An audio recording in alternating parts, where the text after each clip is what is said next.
Nk'uko bisanzwe haracyari NF Empire, njye mwumva kuri mikoro ni Niyoniringiye Fabrice, nk'ibisanzwe tugiye kubagezaho amakuru aba acyaracyara mu karere ndetse no hanze yarwo y'akarere ka Afurika. Njyewe kuri mikoro ni Fabrice Niyoniringiye. Abasirikare bari mu butumwa bw'amahoro mu gihugu cya Sudani bakiriye imidari ku munsi wo kuwa gatanu tariki 26 z'ukwa kane 2025 nibwo ingabo z'u Rwanda RDF ziri mu butumwa bw'amahoro mu gihugu cya Sudani zikorana na United National Mission in South Sudan muri Malakal zahawe imidari na UN kubera uruhare zigira mu kugarura amahoro muri aka gace.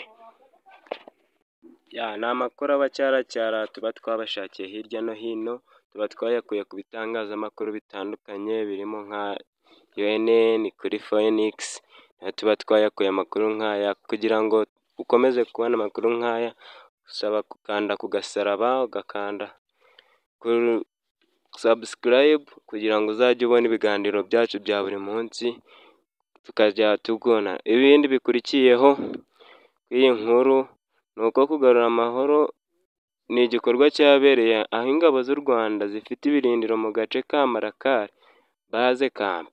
Aha ni mu gace ka Malakal aho ingabo z'u Rwanda zifite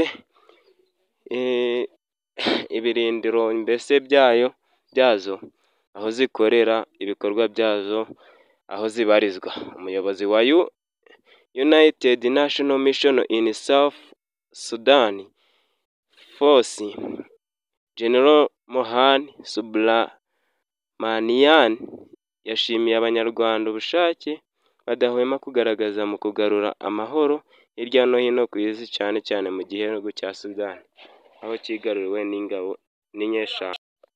Mbese ni ikihe gisirikare kizakoraho ingabo z'u Rwanda muri Afurika? Abantu benshi bakomeje kubyibaza